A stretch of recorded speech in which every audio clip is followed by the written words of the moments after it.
demora um pouquinho. Fica, tipo, ali em cima, no canto. A bolinha vermelha. Começou. Bom dia, gente. Meu nome é Juliano, como vocês, a maioria que sabe. Oi, Danilo, tudo bem? Oi, pessoal, É, tudo jóia? a gente tá começando agora o bate-papo. Aí a gente tava esperando você entrar pra... falar aí. E aí, pessoal, como que estão? Desculpa entrar agora, a gente estava encerrando os minicursos e então, né, peço desculpas aí pelo atraso da minha parte, mas agradeço a paciência, queria agradecer bastante a presença aqui da Caroline e da Michele. Acho que faz um tempo que a gente não batia um papo, né, nos vendo assim.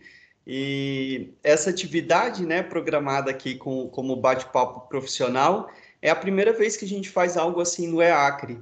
E eu acho que isso mostra muito da perspectiva diferente que essa nova gestão do CA também tem demonstrado. Né? E falo isso aqui também em reconhecimento ao trabalho do Juliano e de todo mundo. Obrigado. Nos primeiros eventos, né, nos primeiros EACRES que a gente organizou, a Carol deve se lembrar bem, que ela também passou por esse processo com a gente lá no começo, a gente tinha aquela perspectiva de fazer um evento cheio do ponto de vista acadêmico, né? Muitas mesas redondas, muitas palestras. A gente estabeleceu, né, já em 2014, os simpósios com a apresentação dos artigos para publicação dos anais do evento, né? Mas aos poucos a gente foi percebendo nesses últimos anos de que a gente também precisa falar sobre a profissão, né? Sobre as tarefas que o internacionalista pode desempenhar e de compartilhar as experiências, né? Eu acho que compartilhar as experiências de sucesso com os seus fracassos, né? Porque eu acho que tudo tem seus altos e baixos, mas de conversar mesmo, né? Sobre o que é ser internacionalista, o que é lidar com as relações internacionais do ponto de vista prático, né? Do ponto de vista do cotidiano e pensando, obviamente, que todos nós temos que pagar as nossas contas. Então, como é que a gente ganha um salário trabalhando com a RI? Né? Então, acho que vem muito nesse sentido. Então, esse bate-papo ele faz parte, né, da programação aqui do nosso sétimo EACRE.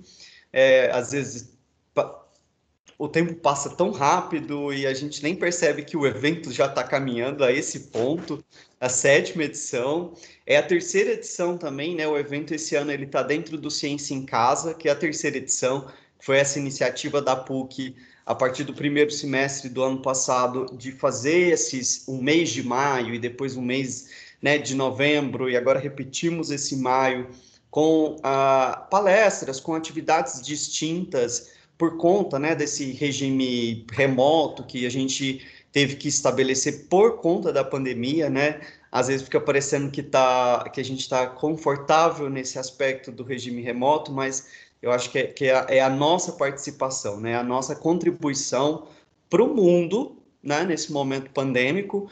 A gente sabe que como é bacana ter um evento, por exemplo, presencial, porque aí você, né, a gente tem um momento ali da conversa da mesa, etc., mas tem a fofoca do lado de fora, tem o cafezinho, tem todo aquele aspecto do social, mas estamos aqui contribuindo. E contribuindo de várias formas, né? Produzindo ciência, pensando o mundo, pensando o nosso país, de pontos de vistas distintos, né, e de localidades diferentes. Vocês estão no exterior, então vocês podem trazer um pouco também dessa visão do que o mundo está falando e pensando da gente.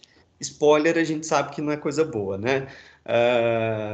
E de podermos pensar também o futuro, né, da profissão de internacionalista e das suas inúmeras possibilidades.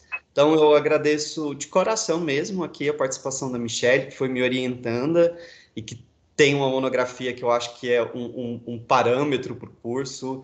A Carol também, com quem a gente trabalhou bastante em vários pontos, né, dessa trajetória da graduação dela, sempre são muito solistas, vocês são mais do que bem-vindas, tá? A PUC é a casa de vocês mesmo. Então, se a gente não levar demandas, vocês podem trazer também e falar, ei, queria falar sobre isso, queria aquilo. Vocês podem trazer, a gente está sempre aberto para isso, tá?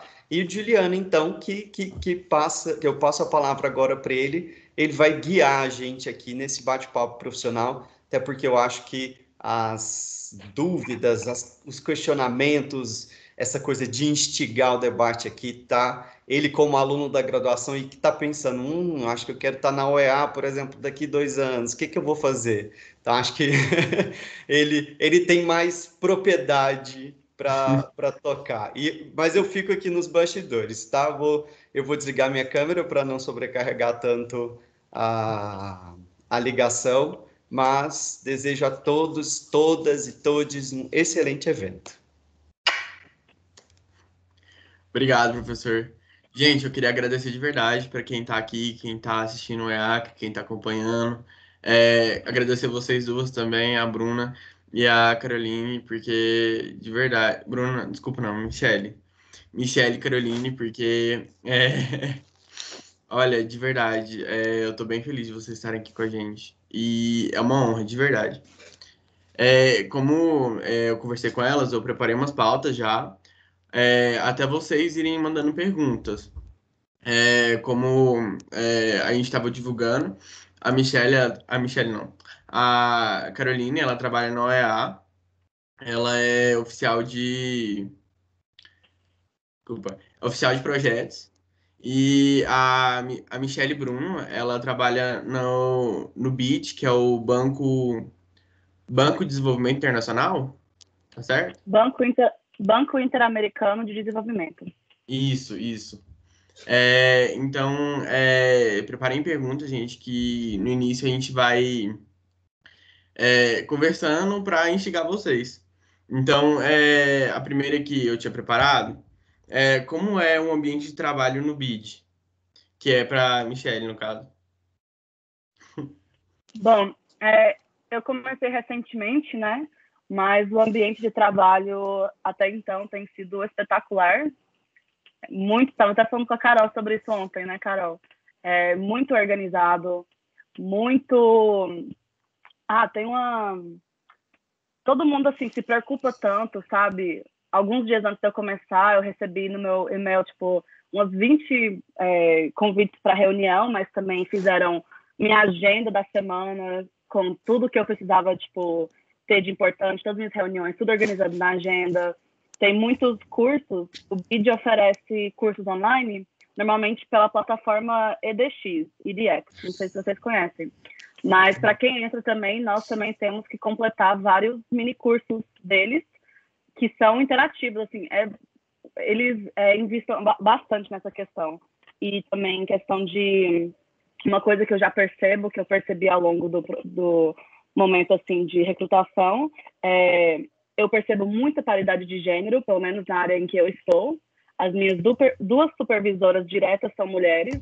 Nas equipes, toda reunião que eu já fiz parte tinha, no mínimo, o mesmo tanto de mulheres ou mais mulheres do que homens. E, assim, uma cultura muito grande de respeito, de integridade, de equidade. Tem sido muito bom.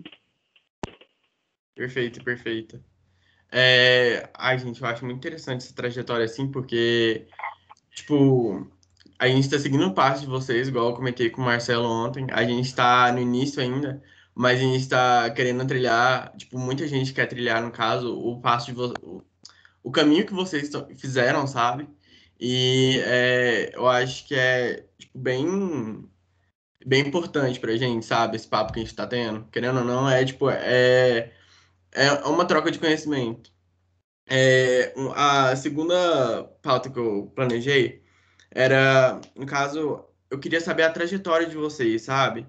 Se, se vocês já queriam fazer isso quando vocês estavam no curso, qual que eram os objetivos de vocês, como vocês chegaram onde estão, tipo isso. Aí, como a Michelle respondeu agora, eu acho que a Caroline começa, aí depois vai a Michelle. Tá bom. Minha trajetória começou no curso de RI e o que abriu minha cabeça para começar a pensar o que aconteceria depois que eu me formasse foi o segundo EACRE, que aconteceu em 2014. Houve uma seleção de voluntários que ajudariam a organizar o evento e eu participei, acho que eu participei do time de logística. A gente ficava correndo para cima e para baixo para ligar os projetores, uma loucura. Mas foi isso que despertou em mim um amor pelas atividades extracurriculares da universidade. E eu perguntei para vocês quem já fez estágio, porque eu não fiz. Durante a graduação, eu cheguei a dar uma olhada, só tinha vaga de comércio exterior, eram poucas, eram concorridas. E eu falei, eu não quero mexer com isso, tô fora. E aí, pelos eventos, eu também me candidatei à Secretaria-Geral do Centro Acadêmico, então eu fui secretária-geral do CA, fiz monitoria da matéria de TRI 3, fiz iniciação científica e acho que foi só. Essas eram as oportunidades que tinham dentro do curso naquela época. A gente não sonhava em ter empresa júnior ou A gente fazia Simpuc, mas era uma coisa organizada pelo CA, a gente não tinha uma instituição específica para isso. E cada ano a gente mudava as regras e era uma bagunça. E foi isso que eu tinha no meu currículo. E no último período, quando a professora Daniele postou no grupo de Facebook que a OEA estava com um estágio aberto, eu me inscrevi sem, sem pretensão. Escrevi porque era fácil mandar o currículo e eu realmente acreditava que eu não tinha experiência suficiente para conseguir alguma coisa. O meu plano era sair da graduação e ir direto para o mestrado. E não foi isso que aconteceu. Então, essa foi o início da minha trajetória e eu não planejava vir trabalhar numa organização internacional nos Estados Unidos durante a graduação, de jeito nenhum. Perfeita. Eu ainda quero ir para o EA, acho muito chique, muito. Ó, aí também são os meus, tipo, meus focos quando eu formar. Michele. Bom, a minha trajetória talvez comece um pouco antes, assim. Eu, desde pequena, sabia que eu queria algum tipo de trabalho dentro desse âmbito internacional. Eu sou dupla cidadã, eu sou estadunidense e brasileira, para quem não sabe, e eu morei nos Estados Unidos até meus 18 anos. Eu acabei mudando para o Brasil em 2014 para fazer faculdade no Brasil, que foi na época que conheci a Carol, Danilo, todo mundo. E eu considero isso parte da minha trajetória também, porque foi uma visão que eu queria ter de você... É um pensamento que eu tenho até hoje, assim, a sua experiência, o que você tem para oferecer, não é só o que está no seu currículo. É importante você se colocar em situações que te faz crescer, que te faz aprender coisas além também só de uma sala de aula, porque isso também agrega demais. Então, o fato de eu ter me mudado para o Brasil, feito uma faculdade no outro país, mesmo que eu falasse português antes, assim, o Danilo, a Carol também, o pessoal que me conhece, assim, do primeiro semestre para hoje, podem te falar que meu português não era tão bom, minha escrita era inexistente no português, né? Então, assim, você passa muitas batalhas também com isso. Mas dentro de RI, na PUC, eu acho muito interessante uma coisa que você falou mais cedo, Juliano, que é a questão de você ter alguém para se espelhar, né? Vocês que ainda estão cursando, querer saber a nossa trajetória para talvez emular algo do tipo, e eu acho que a Carol, nesse sentido, foi muito importante para o nosso curso, e para mim especialmente, porque, por exemplo, dentro do CA, foi a Carol que me instigou também a fazer parte do CA, eu também já fiz parte do Caresvim, e foi a Carol e o Marcelo Gomes, que vai estar amanhã no bate-papo, né? Os dois que olharam para mim e falaram, olha, Michele, nossa gestão está acabando, por que você também não faz parte? E foi também uma semente que eles plantaram em mim, que depois disso eu fui fazer parte do DCE, a minha gestão do CA, nós trouxemos do Enere Goiânia para Goiânia, e acaba que essas experiências, até no BID hoje, o fato de eu ter feito o ENERE foi o diferencial, por exemplo, para eu conseguir esse trabalho, sendo que eu também tenho mestrado, também tenho outras experiências, mas foi uma coisa que normalmente ninguém me pergunta na hora da entrevista e foi o diferencial para eles. Então, me envolvi muito durante a faculdade nessas coisas. Como a Carol mencionou, na época que nós estávamos na faculdade, não tinha o que você fazer na área, não tinha muitas oportunidades em Goiânia, pelo menos. Eu dava aula de inglês, porque, como o Danilo falou, eu precisava pagar minhas contas. Depois que eu formei, eu fiquei 1 ano em Goiânia, ainda trabalhando como professora de inglês, meio que tentando saber o que eu ia fazer da minha vida. Para mim era o oposto, eu tentava o estágio da UEA bastante, eu pensei que eu ia formar e já ir direto para um trabalho. Como eu não consegui, acabei fazendo um mestrado na Irlanda. Depois de 1 ano, me mudei para a Irlanda, fiz um mestrado por lá e voltei por conta da pandemia, terminei o mestrado aqui. E nesse meio tempo, assim, apliquei para tudo quanto é tipo de vaga que eu consegui achar. Aqui no exterior, eu acabei trabalhando num instituto de pesquisa em Brasília. Também foi meio que por acaso, eu tinha aplicado para outra vaga com eles. Eles me acharam que a vaga era um pouco, como que eu digo? Era um pouco assim, simples, assim, que o meu perfil não combinava tanto. Só que lembraram do meu CV, foram fazer um projeto de pesquisa e me ligaram para fazer parte dessa pesquisa. Como eu tinha mestrado, eu podia fazer a pesquisa junto com eles. Depois eu tentei pela 4ª ou 5ª vez, eu acho, o estágio na UEA. A Carol deve saber mais que eu, que acompanhou isso comigo também. Consegui finalmente o estágio na UEA e no final do meu estágio apareceu uma vaga quase que feita para mim no BID. E já foi algo direto. Terminei o estágio, já entrei dentro do BID. Nossa, eu acho muito chique, gente. Estágio, assim, pra quem tá na faculdade é coisa, tipo, de outro nível, saca? É o auge da chiqueza. Mas, tipo, quais foram as suas principais angústias tipo, no meio acadêmico das relações internacionais? Tipo, quais foram, tipo, teve muita dificuldade para arrumar estágio? Enfim, quais foram as suas principais angústias? Tipo, o mercado de trabalho, por exemplo, também, que não vou negar não, que assusta muito. Aí, tipo, em Goiás, por exemplo, principalmente. Sim. Pode Ok, ser primeiro, Carol. chat. Ah, tá, pode. Tô escutando. As angústias eu tive bastante, eu acho. Como eu falei, eu tinha algumas angústias pessoais mesmo, porque, por exemplo, a escolha de eu mudar para o Brasil para fazer faculdade foi boa. Hoje eu enxergo como uma coisa que me ajudou muito a ter uma carreira internacional, porém, eu também tive que abrir mão de certas coisas para isso. Então, o estilo de ensino eu não era acostumado, o português eu não tinha. Então, por exemplo, na graduação, eu acho que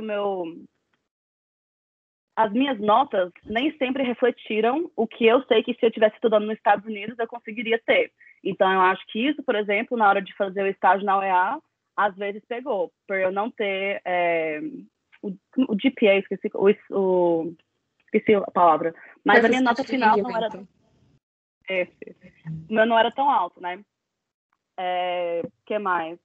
Definitivamente o mercado de trabalho, né? Se você conversar com pessoas de Brasília, por exemplo, é estágio desde o primeiro semestre, basicamente. Eu acho que a questão maior talvez está na área de RI, sabe? É a minha área, eu amo demais, só que é muito ampla e às vezes isso também nos atrapalha na hora que a gente vai olhar a oportunidade, na hora que a gente vai tentar se especializar ou construir uma carreira, porque, como você mesmo disse, qualquer vaga que você vai aplicar tem que ter experiência, você tem que, assim, parece que tem que ter nascido e sempre, sabe, ter caminhado para ter aquela vaga. Então, isso foi frustrante para mim, eu acho. E também, às vezes, eu achava que, às vezes, era um pouco teórico demais dentro da sala de aula. E, às vezes, eu sentia um pouco de falta de coisas menos teóricas. Eu concordo com isso que a Michelle falou da parte teórica. Para algumas matérias eu tinha expectativas diferentes e não se concretaram. Tive professores com os quais eu não me dei bem, levei a matéria na barriga, também não tirei o nota 10. Mas isso não me frustrava tanto, não, eu nunca fui aluna nota 10 e não me preocupava tanto em ter as notas. Óbvio que eu não deixava abaixar de 6, até porque senão não passava da matéria. Mas não era o meu objetivo. Mas eu tinha essa frustração desde o princípio de o que vai ser da minha vida depois que eu me formar, que carreira eu vou seguir. E por essa razão eu nunca pensei tanto no mercado de trabalho, senão que eu foquei mais em sair da graduação e ir direto para o mestrado. E aí veio o meu primeiro não. No 8º período eu apliquei para o mestrado em São Paulo, cheguei até na segunda fase e não fui aceita. Logo depois disso, eu vim fazer o estágio na UEA, fiquei 5 meses aqui em Washington, voltei para o Brasil, apliquei para mais 2 mestrados no Brasil e mais 2 nãos. Dessa vez eu cheguei até na entrevista, o entrevistador olhou para o meu projeto e falou: ah, você usa fulaninho que dá aula lá no Rio, isso era em São Paulo, que dá aula na UFRJ no Rio de Janeiro? Eu falei: Ah, então por que você não está aplicando para o mestrado no Rio de Janeiro? E aí eu já entrei em pânico, eu não respondi e eu saí da entrevista sabendo que eu não ia começar o mestrado. E foi bom, porque se eu tivesse começado o mestrado, eu não teria aceito a vaga na UEA. E hoje não sei onde eu estaria, mas eu seria uma pessoa com mestrado, mas que não estaria trabalhando na UEA.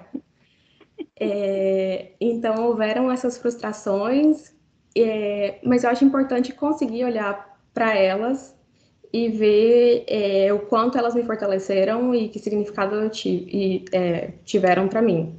Óbvio que na hora que você está passando por elas, que você está chorando, sofrendo, perguntando o que eu vou fazer da vida, você não enxerga ponto positivo. Mas tenho certeza de que uma hora isso muda. E o que a Michelle falou de alinhar a vaga certa com a pessoa certa foi isso que aconteceu comigo dentro do estágio.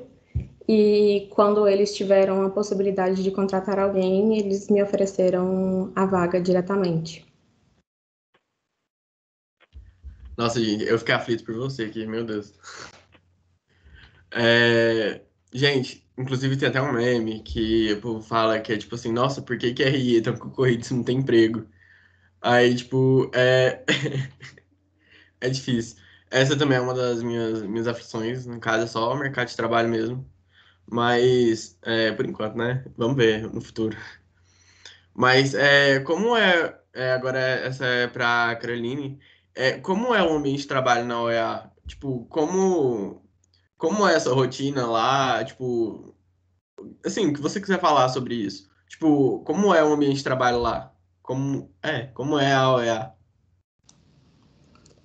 É um ambiente interessante, bastante contrário do que a Michelle falou.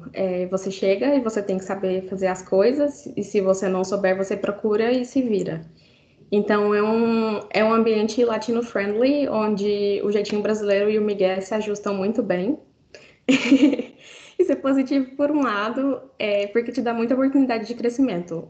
As coisas têm que ser feitas, você é a pessoa que tem que fazer, então você vai conseguir. Meu primeiro ano dentro da OEA foi uma curva de aprendizado e crescimento enorme, porque coisas que eu nunca tinha feito na minha vida e passaram a ser minha responsabilidade. Mas tem regras, tem pessoas que você pode consultar, as pessoas são legais, as pessoas são interessantes, tem algumas picuinhas, claro, mas nada muito grande. Eu vejo que tem equidade de gênero na distribuição de cargos, e eu diria até que existem mais funcionárias mulheres do que homens, mas geralmente os cargos altos, os cargos de secretaria, de diretoria, são de maioria para homens, apesar de que algumas tentativas de pôr secretárias mulheres e diretoras mulheres, mas nem sempre acontece. E o que mais? Eu gosto muito da questão dos idiomas, de praticar. A minha vida praticamente acontece em espanhol e inglês. Meu português serve só para conversar com a minha mãe pelo FaceTime. Então, é interessante analisar como minha cabeça está funcionando em outros dois idiomas que não são os meus. E o que mais? É um ambiente legal. Tem muitos eventos de interação, de convívio com os estagiários, de convívio entre os funcionários. A gente não tem tantos cursos quanto no BID, mas existem cursos e existem oportunidades de apresentar propostas e de melhoria interna para a OEA. E a gente tem o Staff Association, que, segundo eu, é a versão do CA para a OEA, e que eu pretendo fazer parte nos próximos anos. Bom saber que tem isso, Inclusive, interessante. inclusive na OEA, o SIM, né, a parte que trabalha com equidade de gênero nas Américas, eles têm uns cursos bem legais que dá para você fazer. Política pública de gênero, coisas do tipo. São muito bons. Nossa, gente, que interessante. Eu gostei de verdade, pirei. Gente, só para avisar que o professor Danilo ele mandou a lista de chamada no chat. Então, quem quiser certificado aí, é só abrir o chat para procurar o link que ele mandou. Mas a gente tem uma pergunta aqui também da Natália. Chegou uma da Aleph também. E um do Antônio. No caso, a Natália falou assim: eu tenho interesse em fazer mestrado. Queria saber como vocês decidiram o tema de pesquisa do mestrado de vocês. Vocês querem que eu leia tudo ou vocês vão respondendo uma por uma? Acho que uma por uma, né? Pode ser, então. Pode ser. Aí, quem quiser responder essa, é só falar. Carol, você No quer falar caso, do seu projeto de mestrado que você fez? Eu não fiz mestrado, então você fala primeiro. Bom, no exterior é um pouco diferente a forma que funciona isso. Parte da razão de eu fazer no exterior também fazia parte desse projeto meu de ser uma pessoa mais assim, internacional, mas também porque é muito burocrático fazer no Brasil. Eu tentei fazer uma na UFG, Direitos Humanos, não deu certo. No exterior você é aceito normalmente para vaga e dentro disso você tem que definir... Pausou meu vídeo? Não, tá tranquilo. Depois que você é aceito, por exemplo, meu mestrado foi de 1 ano. Aí você tem umas matérias assim. Meu mestrado foi bem voltado para o que eu queria fazer, o que eu achava interessante. Durante a graduação, meu TCC foi sobre nacionalismo, identidade nacional, que era um tema na época que não tinha muitas pessoas falando sobre isso, e eu queria continuar pesquisando essas questões. No meu mestrado, acabou que eu até tive matéria de nacionalismo, tive muita matéria de migração, então assim, foi muito legal. E na minha aula de metodologia, a gente teve que fazer nosso projeto e ser aprovado no primeiro semestre para fazer no segundo. Aí, no caso, eu mantive a mesma linha, assim. No TCC foi sobre identidade nacional, a construção disso nos Estados Unidos, né? E no mestrado eu acabei fazendo uma pesquisa de identidade nacional no Brasil. O que era ser brasileiro a partir de entrevistas com mulheres migrantes, lá, usando uma teoria feminista de nacionalismo. Então foi assim, na aula de metodologia mesmo que a gente fez.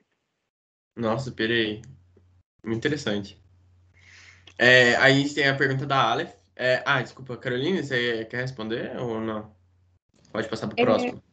Não, quando eu apliquei para o mestrado no Brasil, as 3 vezes que eu não fui aceita, eu tinha elaborado um projeto junto com o professor Giovanni, que foi basicamente uma versão expandida do meu projeto de monografia. E era o tema que eu adorava, que era a militarização do uso das Forças Armadas no combate ao narcotráfico no Brasil. E o professor Giovanni me ajudou a fechar esse tema. Eu tinha uma ideia ampla e eu acho que a gente precisa de orientadores, de pessoas que te ajudem a concretizar essas ideias na sua cabeça. Mas não passei e agora eu vou começar o mestrado esse ano aqui em Washington. E é como a Michelle falou, eles não pedem o projeto para você entrar na faculdade e, na verdade, eles não exigem nem a dissertação para você formar e concluir o mestrado. Então, esse é um desafio pessoal que eu tenho que ver como fazer, porque eu quero reconhecer meu diploma no Brasil e o Brasil exige que isso exista. E aí? Se eu puder dar uma dica, é prestar muita, muita atenção nas aulas de metodologia, de pesquisa de RI. Eu sei que eu peguei com o Giovanni essa matéria e foi uma das mais difíceis que eu já peguei na vida, mas eu até já agradeci ele recentemente, porque, nossa, faz muita diferença você realmente prestar atenção e tentar aprender o máximo que você consegue agora. Porque no mestrado, se você quer fazer mestrado, você precisa, e muito. Ó, o Giovanni tá aqui assistindo a gente. Só avisar, Gustavo, sua câmera tá ligada, Gustavo Queiroz. Mas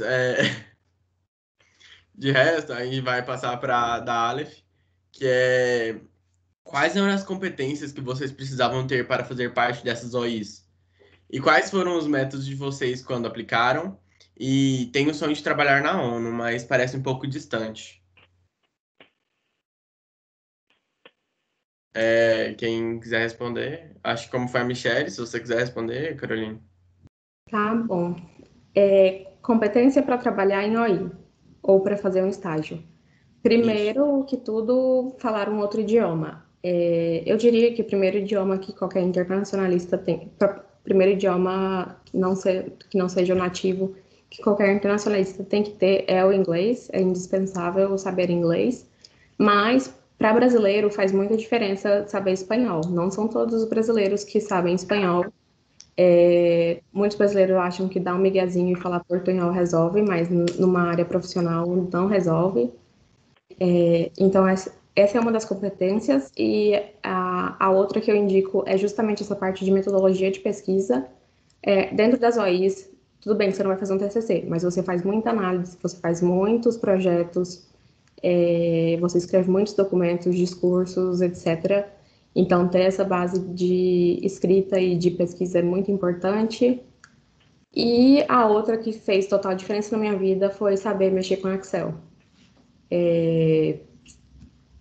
Para mim era um bicho de sete cabeças. Eu fiz um curso de Excel, eu paguei uma escola para me ensinar Excel e também mudou a minha vida. Foi uma das coisas que me deu a oportunidade aqui dentro da OEA de trocar de cargo e ser promovida.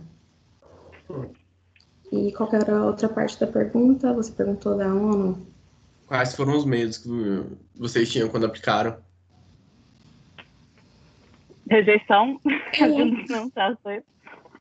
o medo de não ser aceita. Depois que eu fui aceita, eu tinha feito aula de espanhol, eu tinha me formado em espanhol, mas eu tinha medo de que meu espanhol não ia ser suficiente, então eu não ia conseguir conversar e fazer amigos. O que mais? O medo de ser sobrecarregada ou o medo de não ter trabalho suficiente, e eu já vi os dois casos acontecerem. Eu tive ocasiões que eu tinha que trabalhar no sábado e tive semanas que eu sentava o dia inteiro procurando vaga de trabalho porque eu não tinha o que fazer no trabalho. E sobre a ONU tem estágio em Nova York e em todos os escritórios que elas têm nos países, então vale a pena procurar. E não somente na ONU, mas as outras agências que são parte do sistema ONU. Que mais? Tem o IPP, que é o Young Professionals Programs, que é um processo de seleção para profissionais jovens e recém-graduados que não exige experiência, mas é uma prova absurda de difícil. Eu já fiz, o Danilo já fez, ele vai poder falar um pouquinho para vocês sobre isso. E, para ser honesta, eu me traumatizei e não vou fazer de novo.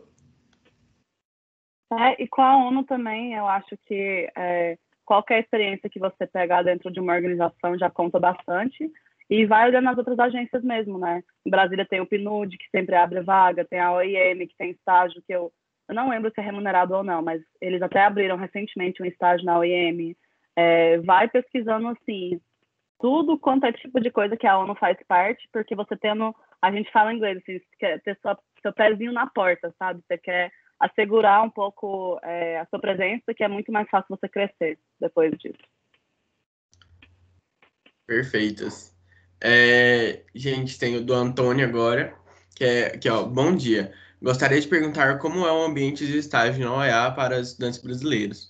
As vagas são direcionadas para algumas nacionalidades? É, poucas, por exemplo, nessa leva agora de estagiários, foi a mais competitiva, né, que eles fizeram, foi um pouco diferente também por ser virtual, e tiveram estagiários dentro de escritórios nacionais. Nos escritórios nacionais, eu acho que eles precisam da pessoa daquela nacionalidade, né, Carol?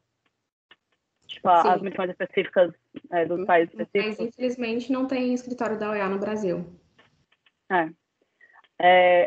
Por exemplo, eu pensei que ia ser um pouco mais em inglês e acabou que absolutamente tudo virtual era só em espanhol, então para mim foi um pouco assim, eu falo, mas talvez não tanto, mas fora isso, não, assim, eu acho que eles têm que aceitar qualquer um, só que você tem que também saber comunicar. Então, se eu chegar lá só com uma língua, eu acho que eles vão preferir alguém que tem 2 ou 3 línguas, né? E tem departamento, meu departamento específico que eu estava, que é de Human Development, Education and Employment, esse tinha muitas pessoas do Caribe, então acaba que nas reuniões tinha inglês, tinha espanhol, mas tem departamento que, né, o da Carol, por exemplo, é basicamente só espanhol que vocês falam, né? Sim. Exatamente o que a Michelle falou, não tem vagas específicas fixas para nacionalidades, mas tem coincidências. Eu fui selecionada para o meu estágio porque eles estavam terminando um projeto no Brasil na época e precisavam de uma pessoa com conhecimento em português para ajudar nos eventos e revisar o relatório que eles iam publicar. A minha dica sobre o estágio, número 1, estudante de Relações Internacionais, não aplica para a Comissão Interamericana de Direitos Humanos. Eles precisam de advogados que vão sentar e vão ler casos e fazer petições. A gente não sabe fazer isso. Às vezes eles contratam para o estágio pessoas de relações internacionais, mas essa pessoa vai sentar e fazer Twitter. Não foi para isso que a gente estudou. Tem muita gente que gosta muito de comunicação e de mídia e de coisas sociais, muito bem para você, pode ser uma oportunidade, mas a massa geral de estudantes de relações internacionais não se forma para fazer Twitter e a gente não tem capacidade de fazer petição de direitos humanos. Então, a OEA tem 1 milhão de departamentos que aceitam estagiários com temas super interessantes de segurança, de desenvolvimento, de cooperação, o próprio escritório de relações exteriores da OEA, que faz contato com os países que não são membros, por exemplo, a China, a Alemanha, Reino Unido. Então, por favor, não apliquem para a Comissão Interamericana de Direitos Humanos. A gente teve o comentário da Rayane, que falando que o espanhol dela é melhor que o inglês, trava menos. Tem o do Pedro falando que meu espanhol é igual meu alemão, eu não sei alemão. Tem o Heitor com o meme da Cardi B, que é minha espanhola tá meio ratatá. E tem a pergunta da Aleph, que essa é para a Caroline. Quais foram as diferenças culturais que mais impactaram no seu dia a dia dentro da OEA? O idioma, primeiramente, nós éramos mais ou menos 70 estagiários. Meu estágio foi presencial, em 2016. Éramos 70 estagiários, sendo 5 brasileiros, eu acho que eram 5 americanos também, vamos dizer 5 do Caribe e o resto hispânicos. Então, acabava que todo mundo se acomodava e conversava em espanhol. E dos brasileiros, só eu e mais uma pessoa falávamos espanhol, então a gente acabava se isolando e ficando entre a gente mesmo. Outras diferenças culturais. Não houve nada impactante. Tinha, vamos dizer, vestimenta, tinham pessoas que iam maquiadas, prontíssimas, maravilhosas, trabalhar. Quem me conhece sabe que eu ia de tênis, chegava lá, colocava uma sapatilha e, e era isso. Nunca foi meu forte. Que é mais? E acho que estilo de trabalho também, mas isso depende muito de onde você está trabalhando e de que forma você pode aportar. Os mexicanos, por exemplo, são muito rígidos, são pessoas muito. Eles têm uma cultura mais machista e mais rígida mesmo do que os outros. Então, por exemplo, muitos estagiários mexicanos não iam embora enquanto o chefe deles não ia embora. Então, tinha pessoa, o chefe ficava até 10 horas da noite, e o estagiário ficava lá até 10 horas da noite sem fazer nada, mas porque ele não, a cultura dele era não posso sair enquanto meu chefe ainda está trabalhando, eu tenho que mostrar que eu estou trabalhando. E eu acho que a gente não tem essa cultura. Dava 5h30, tchau, tem o happy hour. Então, tinham essas diferenças, mas não era nada que me preveniu de fazer amigos ou de executar meu trabalho. Era interessante de observar. Legal.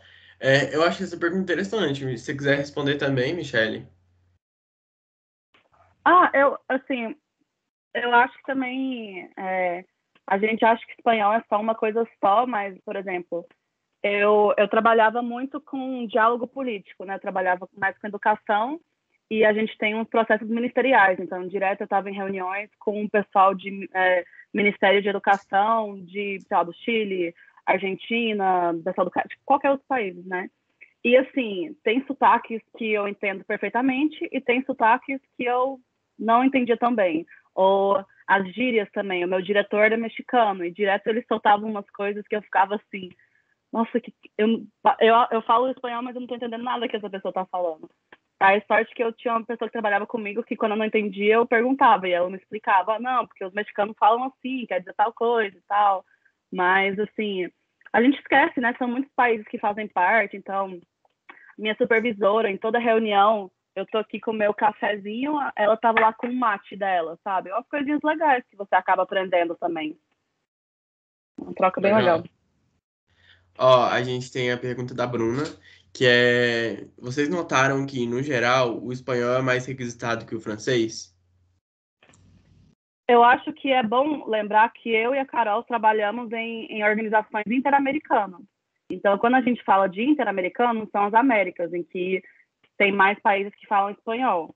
Se você for querer ir para uma ONU da vida ou as organizações que se baseiam na Europa, quase todos querem que você fale espanhol. Quer dizer, francês, desculpa. Concordo 100% com a Michelle. Depende do que você quer se dedicar. Eu comecei a estudar espanhol e francês quando eu entrei no primeiro período da faculdade e meu sonho era ir para a França, fazer mestrado na França, falar francês, e eu só estudei espanhol porque era um requerimento para o concurso do Rio Branco, que naquela época eu cogitei fazer, e para ter mais coisa para agregar no currículo. Eu não tinha pretensão de trabalhar no sistema americano, mas hoje eu reconheço que foi o que fez a grande diferença no meu currículo e na minha empregabilidade. E dito isso também, espanhol também eu já falava, mas eu nunca tinha estudado formalmente, mas por intercâmbios da vida. Hoje eu estou fazendo cursos de espanhol e também de francês. Então é bom, se você tem a oportunidade, é bom fazer tudo. Eu tô precisando entrar no curso espanhol. Eu tô atrasando ainda, mas eu quero entrar, eu vou entrar. A gente tem o comentário da Rayane, que tá falando que acredita que as pessoas que acabam rebaixando. Acredita que as pessoas acabam rebaixando o espanhol e se dedicam mais ao inglês e ao francês. Isso, para nós latino-americanos, é um problema grave. Sim. E a gente tem a pergunta do Lucas, que tá falando, Michele, dentro do BID, quais são as possibilidades de atuação? Tem alguma possibilidade de trabalhar direto do Brasil? O BID é enorme e tem várias áreas de atuação diferentes. Bom, depende do que você quer. Normalmente, o BID gosta de pessoas que são economistas, mas também tem pessoas dentro de relações internacionais. Depende muito do que você quer. Tem projetos que eles fazem, sim, diretamente no Brasil, o trabalho, por exemplo, que eu estou fazendo, metade do meu trabalho é diretamente com a minha diretora, ajudando ela num processo que eles fazem que envolve outras organizações, tipo o Banco Mundial, FMI e tudo mais. Mas a outra metade é um evento que eles vão fazer diretamente no Brasil, de criar uma rede de apoio entre organizações. E, assim, vai ser virtual, mas metade do meu trabalho é totalmente focado no Brasil. Mas dentro do BID tem escritórios focados em gênero, tem coisas de, vamos ver, de comida, né? Tem milhares de possibilidades de atuação. É bom dar uma pesquisada até. E complementando, o BID tem escritório em Brasília. Eu não tenho certeza se eles aceitam estagiário, se eles abrem um programa de estágio nos escritórios nacionais, eu imagino que sim. E se eu não me engano, o BID também tem um IPP, que é um programa de jovens profissionais, e eles têm também fellowship. Isso eu tenho certeza. Sim. Legal. Nossa, é muito bom. Eu tô vendo que nosso tempo já tá acabando, falta 4 minutos. Mas se vocês quiserem ficar um pouquinho mais, por mim não tem problema não. Mas no caso, falta só mais 2 perguntas das pautas que eu preparei, que é quais são os principais benefícios de trabalhar na OEA? Eu acho que um pouco do que eu falei, do ambiente latino-friendly, que você tem a possibilidade de se virar um pouco, aprender na prática e dar um jeitinho para conseguir que as coisas aconteçam. Eu acho que estar em Washington faz uma grande diferença. Eu não tinha ideia disso na faculdade, do quanto essa cidade tem oportunidades, tem eventos, tem tudo acontecendo ao mesmo tempo. Eu sonhava com a ONU, sem acreditar muito que isso seria possível. Eu sonhava um pouco em trabalhar na ONU e pensava em ir para Nova York. E hoje eu abomino a ideia de morar em Nova York. Eu sou 100% Washington. E, claro, a questão salarial em organizações internacionais é uma coisa que bem atrativa. Então, eu recomendo, em comparação com o salário de uma pessoa que acaba de entrar num emprego de relações internacionais no Brasil, por exemplo. Não, perfeito. Você quer falar também, Michele?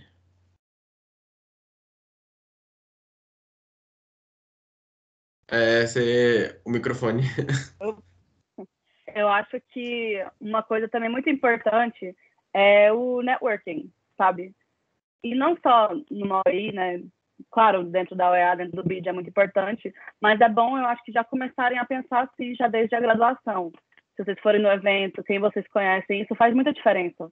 Porque, por exemplo, o LinkedIn é uma ferramenta que, assim, me dava ansiedade demais usar, mas era tão necessário, porque você cria uma rede ao seu redor, né? Na UEA, os estagiários, a gente já troca, por exemplo, oportunidades e tudo mais.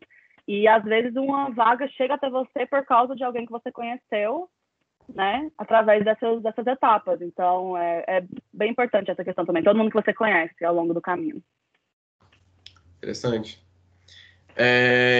Enquanto a gente está esperando um pouco mandar pergunta, eu tinha uma que eu preparei para Caroline, mas se a Michelle quiser responder também. A gente do módulo, a gente tem uma matéria, a gente está estudando uma matéria agora com o Giovanni, que é Organizações Internacionais. Aí, seria interessante também, um pouco, uma pergunta que eu queria falar para vocês, como que a OEA, ela, como eu faço? Tipo, como a OEA toma uma decisão, sabe? Como são as tomadas de decisões da OEA? Vocês sabem, tipo... Sim, a OEA possui dois instrumentos, dois plenos que tomam decisão, que é a Assembleia Geral, que é o principal, que se reúne uma vez por ano. Geralmente, as pautas que são discutidas na Assembleia Geral já são pré-discutidas em reuniões anteriores dentro do Conselho Permanente. E na Assembleia Geral eles debatem, fazem pequenas modificações, mas geralmente eles já estão com tudo pronto, então é mais uma formalização. E No geral, as decisões da Assembleia Geral são tomadas por maioria absoluta, que é 50+1. Cada um dos 34 Estados-membros tem direito a um voto, então um voto do Haiti tem o mesmo peso que um voto do Brasil ou dos Estados Unidos. Então, cada país tem direito a esse voto, e a opção que tiver metade mais um leva a bolada. E tem algumas decisões específicas, eu acho que são mais como decisão de emenda das normas, orçamento, que são tomadas por 2/3 dos votos. E dentro do Conselho Permanente também são tomadas, as decisões gerais são tomadas por 2/3 dos votos ou maioria absoluta, e as decisões das comissões, que são como níveis mais baixos e que discutem temas mais específicos, são tomadas por maioria simples. Mas atualmente tem um pequeno problema nessa área. Pelas instabilidades e os humores e as dificuldades que estamos encontrando recentemente no mundo, e para isso eu ressalto como era a diplomacia no governo Trump, como é a diplomacia no governo do Brasil, como é a diplomacia do governo Maduro na Venezuela. As organizações, pelo menos a nível da OEA, há um cuidado ao se tomar decisões, e as medidas, principalmente medidas restritivas ou que têm algum impacto sobre os países, não são tomadas a não ser que seja por consenso.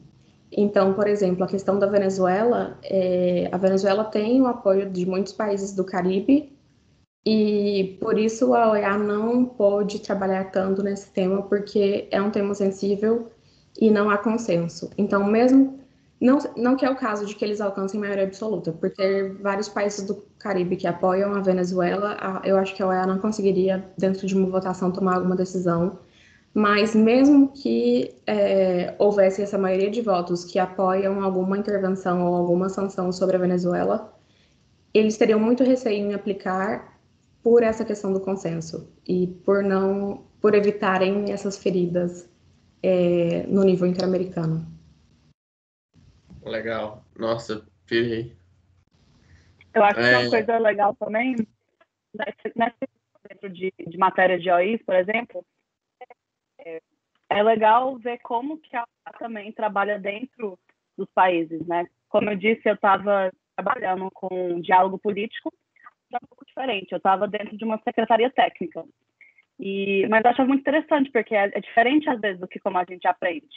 Então, a gente tinha uma comissão interamericana de educação, e, basicamente, a OEA tinha um papel nesse sentido, de secretaria técnica, de fomentar debates, de estar lá prestando um apoio para os países junto decidirem como que eles iam fazer.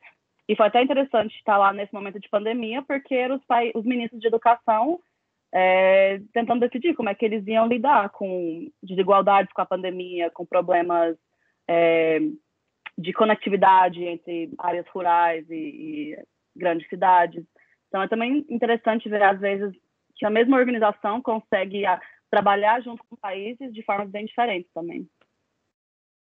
Nossa, legal. A gente tem comentário não, a pergunta do Lucas, que é dentro dessa questão financeira, quanto muda para Washington, eles dão todo o suporte financeiro para mudar, tipo, ai, peraí, que outra questão aqui. Suporte financeiro para mudar, tipo, translado, ajuda com residência e tal, ou só o salário por si só consegue, tipo, abarcar com tudo isso? Depende. Depende. Eu comecei, durante o estágio eles não te dão nada, tudo é por sua conta. E eu fui contratada primeiramente como consultora. Então, eu era consultora, mas o meu local de trabalho era Washington. Então, eu tive que dar um jeito de ir para Washington. Então, tudo isso saiu do meu bolso. Mas quando são contratos de staff, que geralmente são feitos através de concursos, Eles dão sim suporte financeiro, eles dão todo o suporte financeiro para o traslado, tanto o seu quanto de toda a sua família. Se eu fosse casada e tivesse filhos, hoje eles teriam pagado. E hoje, como staff, dentro do meu contrato, se eu me desligar da organização e falar que estou voltando para o Brasil, eles pagariam o meu traslado e minha mudança, o containerzinho que vai levar meu sofá de volta para o Brasil. Nossa, pirei. Gente, que legal. Eu não sabia disso. O caso da Michelle é diferente. O BID é bem legal nessa questão. Eles prestam muito apoio. O meu contrato atualmente é de consultora, então não é staff. Mas mesmo assim, eles vão pagar minha passagem de volta, vão me dar um apoio. Por exemplo, eles vão me dar até um bônus no meu salário para ajudar com plano de saúde. Como eu sou casada, eu acho que também meu marido recebe alguns benefícios também. E se eu continuar, eles mudarem meu contrato, aí sim, nós dois vamos ter mais benefícios e apoio. Nossa, gente, que incrível. Eu acho muito massa. Tem a da Renata, a pergunta da Renata, que é como foi o processo para entrar no OEA? E quem quiser responder, eu acho que ela quis dizer, tipo, entrar já como, tipo, oficialmente, sabe, sem ser estagiário. Uhum. Não sei. Eu vou falar dos dois. O processo para entrar como estágio você entra no site, se inscreve. Para inscrição, eles pedem seu currículo. Eles exigem que você fale um idioma dos países membros, então o português já vale, mas eu recomendo ter pelo menos um outro, e que esse outro seja o espanhol ou o inglês. 2 cartas de recomendações. Para mim, quem escreveu as cartas foi o professor Danilo e o professor Matheus, que hoje está na UFG. E uma carta de intenção, explicando por que você quer trabalhar. E nessa carta eu recomendo colocar qual departamento você prefere, por que você quer trabalhar nessa área e tudo mais.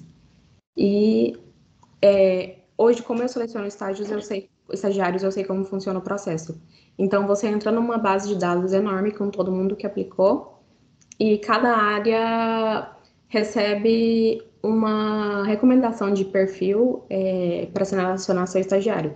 E esse perfil geralmente tem a ver com a distribuição de staff dentro do departamento. Então, dentro do meu departamento, eu sou a única mulher staff, então eles sempre recomendam que os estagiários sejam mulheres e sejam norte-americanas, porque a gente não tem nenhum norte-americano. Mas não é fixo. Por exemplo, a gente acabou de contratar um estagiário canadense, homem, que vai começar em junho, porque nós temos necessidades específicas de uma pessoa que seja nativo em inglês, que conheça as prioridades do Canadá e que tenha interesse no nosso departamento. O meu departamento não contrata pessoas que querem trabalhar com educação, por exemplo. A gente sempre busca pessoas que estejam interessadas em segurança.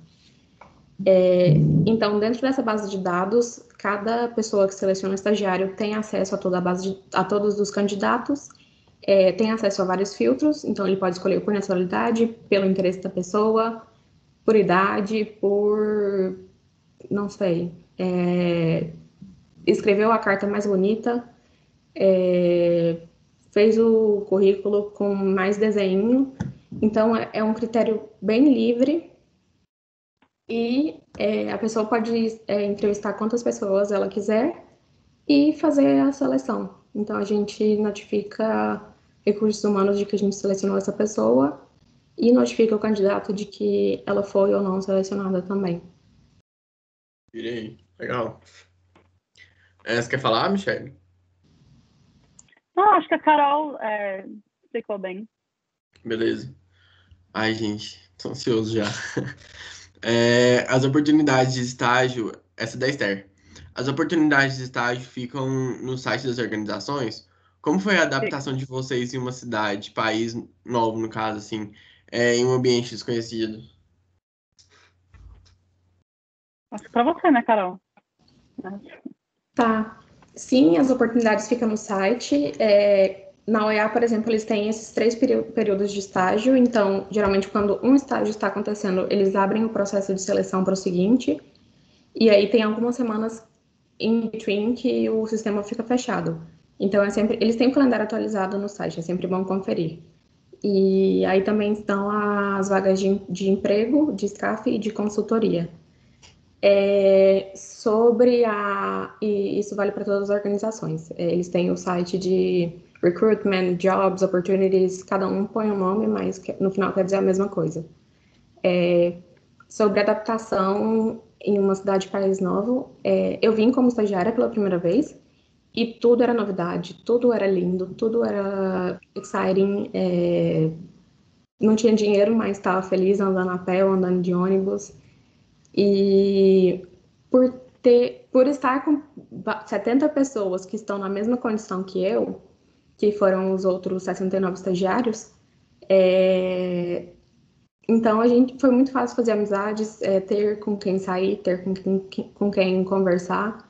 Então não foi uma adaptação difícil. Depois, quando eu me mudei para trabalhar, ainda assim, eu fiz amizade com alguns estagiários, porque eu tinha uma estagiária na época, e logo você vai conhecendo mais gente, e acho que depende muito da personalidade também.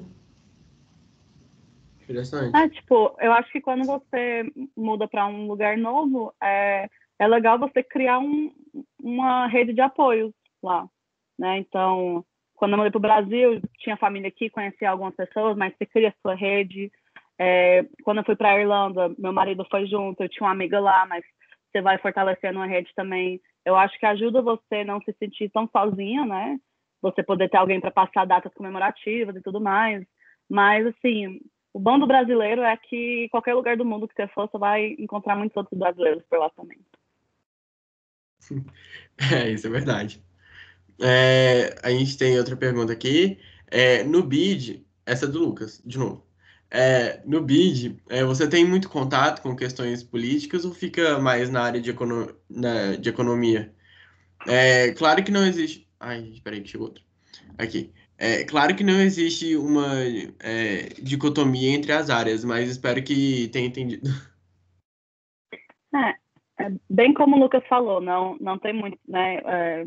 Não tem muita dicotomia, até porque a política influencia a econômica influencia a política. Depende de qual área que você trabalha, mas sim, você tem acesso a muitas informações classificadas. Inclusive, foi parte dos cursos que eu estava fazendo agora, tipo, tudo que eu descobri por lá eu não posso comentar com ninguém, né? Mas eu estou na área de avaliação e gerenciamento de projetos. Então, na verdade, é tipo um setor independente do restante do BID, e a gente faz essa avaliação, né, de onde foi o dinheiro dos projetos, a gente faz avaliações dos países, avaliações das empresas que vão trabalhar junto com a gente, mas não sei como é que seria isso em português, mas a gente faz mais essa questão de checar por fora se está tudo ocorrendo de maneira correta. Legal. A gente teve a mensagem do Giovanni, que ó, Carol e Michele, foi bom revê-las. O sucesso de vocês é o sucesso da nossa instituição e, mais do que isso, é um legado para os nossos futuros egressos. Juliano, parabéns pela mediação. Infelizmente, preciso sair agora para outra reunião. E a gente tem, eu acho que a gente pode encerrar com essa última aqui, que é da Gabriela Oliveira. Ela falou assim: o estágio no EA, como sendo não remunerado, gostaria de saber como conseguiu se manter financeiramente durante esse tempo e como organizou para viver lá. Eles permitem trabalhar por fora ainda para receber algum salário ou não?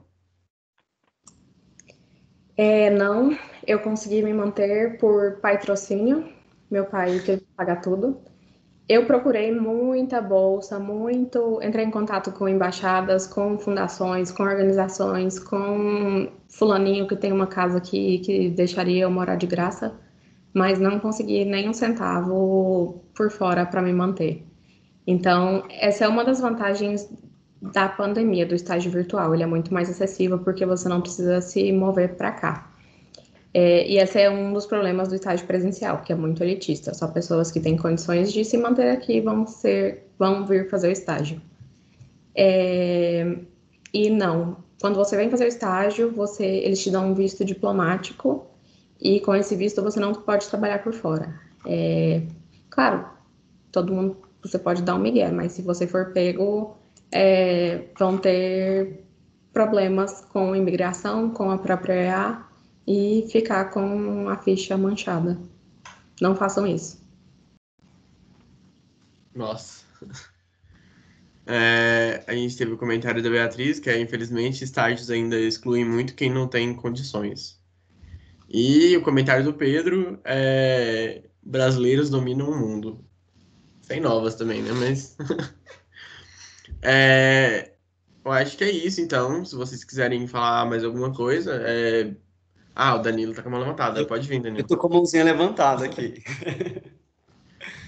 Não, eu queria agradecer bastante, né, pela sinceridade e honestidade com que as meninas trataram, né, das dificuldades que elas tiveram e, assim, queria ressaltar alguns dos pontos daquilo que vocês falaram aqui, da experiência de vocês na graduação e de como isso impacta, né, na vida profissional de vocês.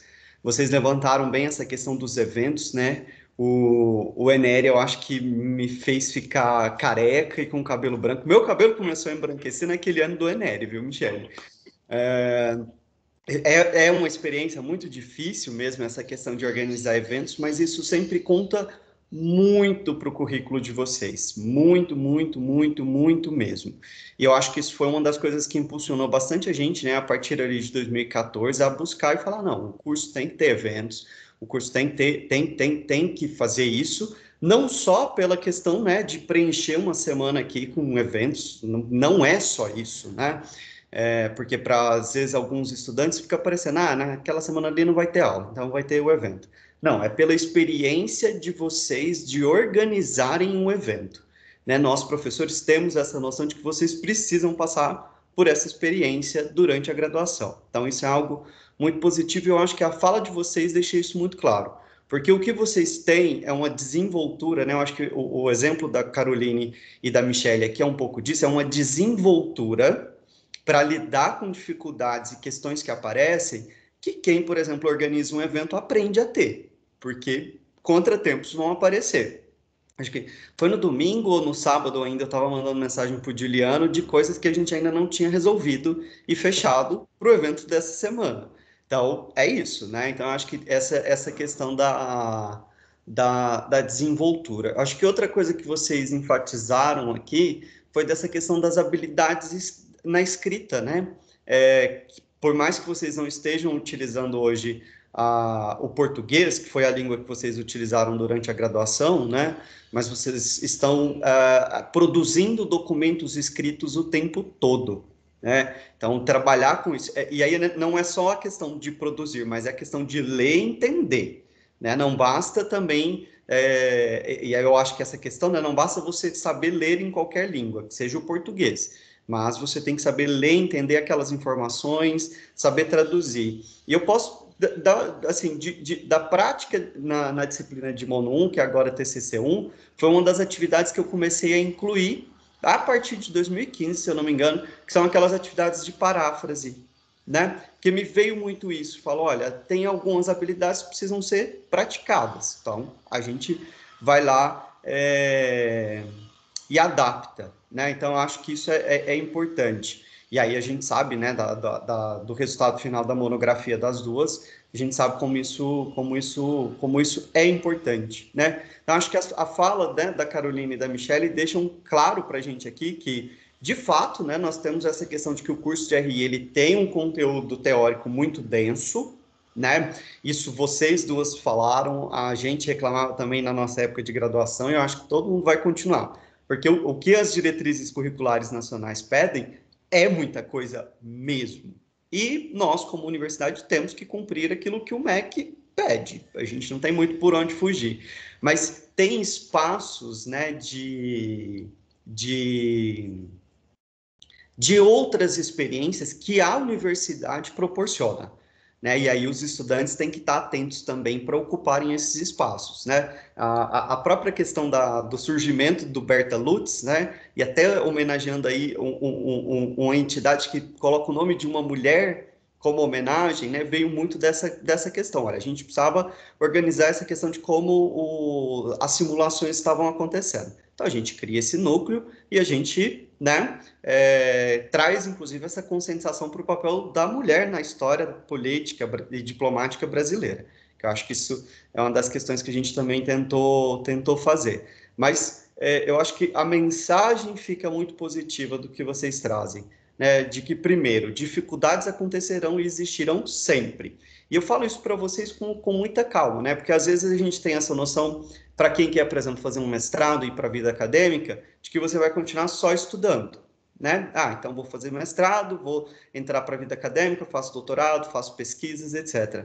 Mas na vida acadêmica, a gente tem funções burocráticas que eu não fui treinado na época da minha graduação para fazê-las. Muito pelo contrário, né? Geralmente quem gere universidades são pessoas que são formadas internacionalistas, economistas, médicos, enfermeiros, fisioterapeutas, psicólogos e que se veem numa função de gestão. Aí você vai fazer o quê? Com aquilo de habilidades que você desenvolveu na graduação, você vai sambar e vai tocar para frente, né? E uma das coisas que eu acho que chama muita atenção para esse ponto, e o que eu gosto em RI, é que RI, ao mesmo tempo que é amplo, mas essa amplitude provoca na gente uma necessidade de mudança, de caminhar, de aprender, de ter que, olha, vamos dançar de acordo com a música, porque isso nos garante, né? Isso nos garante como comunidade. Então, assim, eu acho que os depoimentos que a gente teve aqui, a gente já, que manhã maravilhosa, né? Porque os minicursos foram excelentes, e agora com a fala de vocês duas, sei lá, meu coraçãozinho de professor tá bem feliz.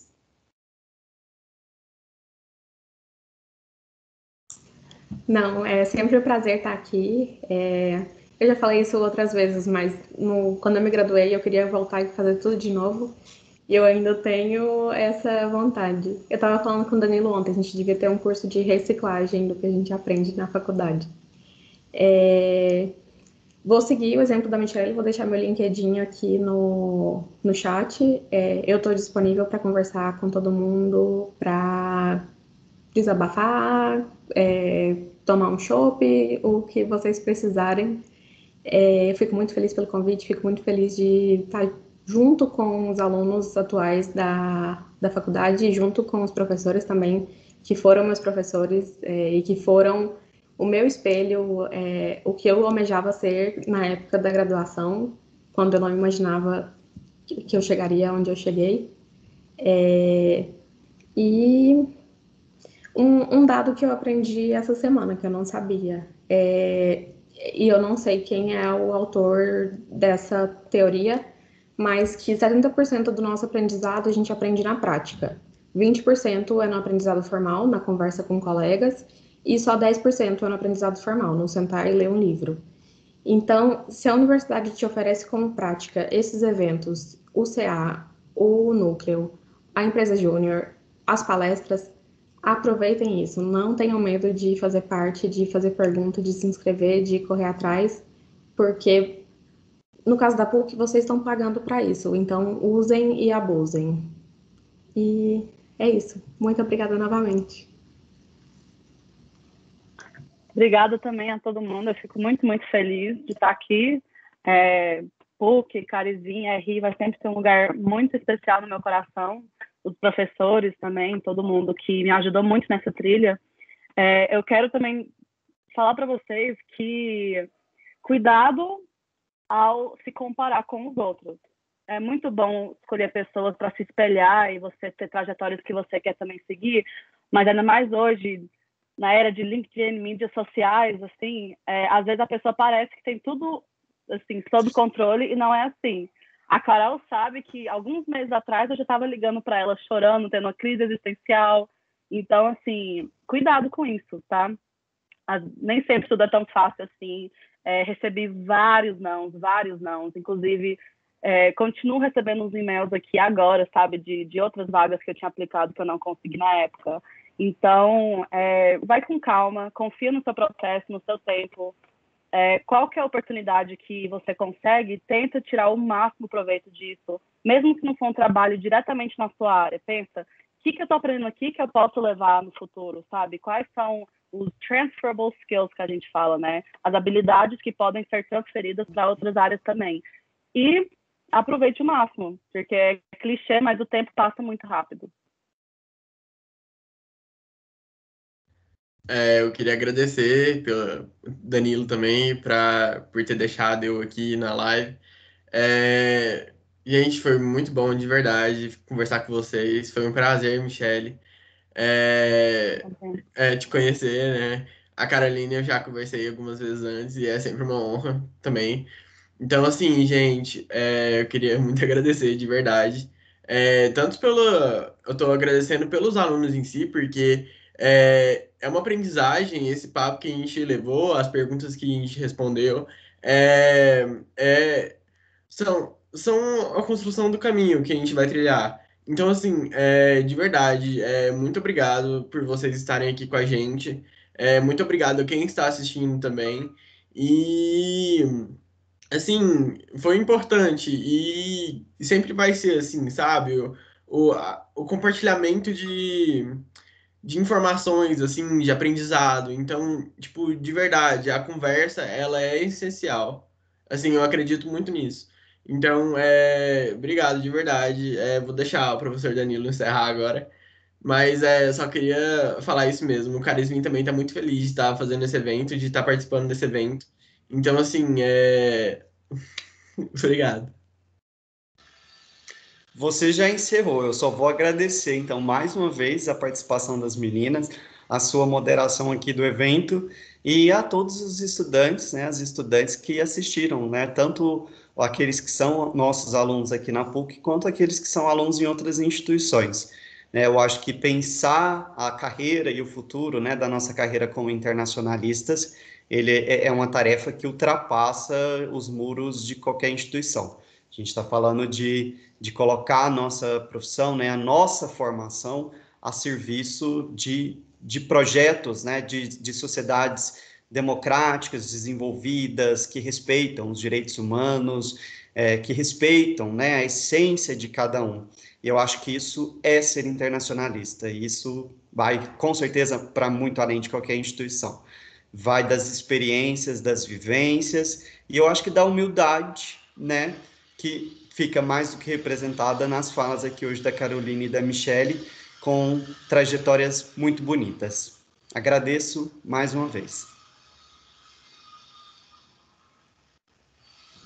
Obrigada, gente.